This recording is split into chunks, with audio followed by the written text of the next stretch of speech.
ರಚನೆ ಮಾಡಿದ್ದು ಬರೆದಿದ್ದು ಮಹಾನುಭಾವರೇ ಅಪ್ಪಣ್ಣಾಚಾರ್ಯರು. ಅಪ್ಪಣ್ಣಾಚಾರ್ಯರು ಯಾರು ಅಂತಂದರೆ ರಾಘವೇಂದ್ರ ಸ್ವಾಮಿಯವರ ಶಿಷ್ಯರು. ಅವರ ಹುಟ್ಟಿದಂತಹ ಊರು ಇದೇ ಊರಲ್ಲಿ ರಾಘವೇಂದ್ರ ಸ್ವಾಮಿಗಳವರು ಅವರ ಮಂತ್ರಾಲಯಕ್ಕೆ ಹೋಗಿನ ಮುಂಚೆ, ಅವರ ಬೃಂದಾವನ ಪ್ರವೇಶ ಹಾಕಿನ ಮುಂಚೆ 13 ವರ್ಷ ಕಾಲ ರಾಯರು ಇದೇ ಕ್ಷೇತ್ರದಲ್ಲಿ ಇದ್ದಿದ್ದು. ಅವರಲ್ಲಿ ಇರೋ ಕಾಲದಲ್ಲಿ ನಿಮಗೆ ಎದುರುಗಡೆ ಬೃಂದಾವನ ಕಾಣಿಸ್ತಾ ಇದ್ದಾನೆ ಎಲ್ಲರಿಗೂ. ಇದೇ ಸ್ಥಳದಲ್ಲಿ 13 ವರ್ಷ 13 ಇಯರ್ಸ್ ರಾಯರು ಇಲ್ಲಿ ಜಪ ತಪ ಅನುಷ್ಠಾನ ಹೋಮ ಮತ್ತು ಹವನಗಳು ಮಾಡಿದಂತಹ ಸ್ಥಳ ಇದು. ರಾಘವೇಂದ್ರ ಸ್ವಾಮಿಗಳವರ ಜಪ ಮಾಡ್ತಿರುವಂತಹ ತಪಸ್ಸು ಮಾಡ್ತಿರುವಂತಹ ಸ್ಥಳ ಇದು. ಜಪದ ಕಟ್ಟೆ ರಾಯರು ಅಂತ ಕರೆಯುವುದು. Place of meditation place.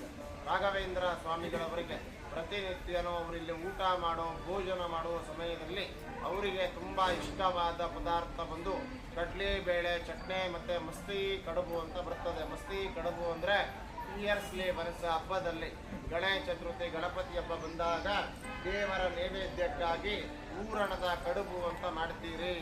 ಊರಣದ ಕಡುಬು ಅಂದರೆ ನೀವೆಲ್ಲ ಮೋದಕ ಅಂತ ಕರಿತೀವಿ. ಸಿಹಿ ಕಡುಬು ಮೋದಕ ಅಂತ ಸಮಥಿಂಗ್ ಕರಿತೀವಿ. ಅದು ರಾಯರಿಗೆ ಇಷ್ಟವಾದ ಫೇವ್ರೆಟ್ ಪದಾರ್ಥ. ಇವಾಗೂ ನೀವು ನೋಡ್ಬೋದು 400 ಇಯರ್ಸ್ ಬ್ಯಾಕ್ ಶ್ರೀ ರಾಘವೇಂದ್ರ ಸ್ವಾಮಿಗಳವರಿಗೆ ಬಳಸ್ತಿರುವಂತಹ ಗ್ರೈಂಡಿಂಗ್ ಸ್ಟೋನ್ ಅಂದರೆ ವರಳಕಲ್ಲು ರುಬ್ಬಗುಂಡು ಇವಾಗೂ ಇದೆ.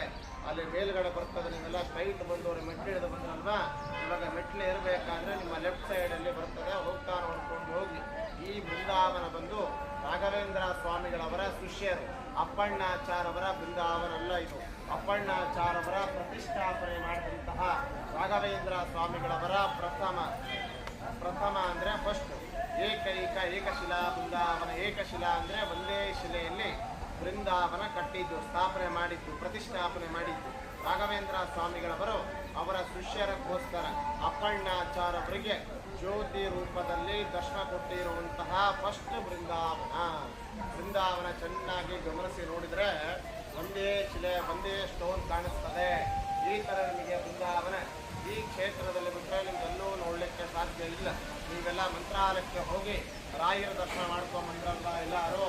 ಮಂತ್ರಾಲಯದಲ್ಲಿ ಇರೋ ಬೃಂದಾವನಕ್ಕೂ ಇಲ್ಲಿ ಇರೋ ಬೃಂದಾವನಕ್ಕೂ ವ್ಯತ್ಯಾಸ ಏನು ಅಂತಂದರೆ, ರಾಘವೇಂದ್ರ ಸ್ವಾಮಿಗಳವರು ಇಲ್ಲಿಂದ ಅವರು ಮಂತ್ರಾಲಯಕ್ಕೆ ಹೋಗಿ ಅವರ ಸಜೀವವಾಗಿ ಜೀವಂತವಾಗಿ ಬೃಂದಾವನ ಆಗಿದ್ದು ಮಂತ್ರಾಲಯದಲ್ಲಿ ಇರೋ ಬೃಂದಾವನಕ್ಕೆ ನೀವೆಲ್ಲ ಜೀವ ಸಮಾಧಿ ಅಂತ ಏನೋ ಕರೀತೀರಿ.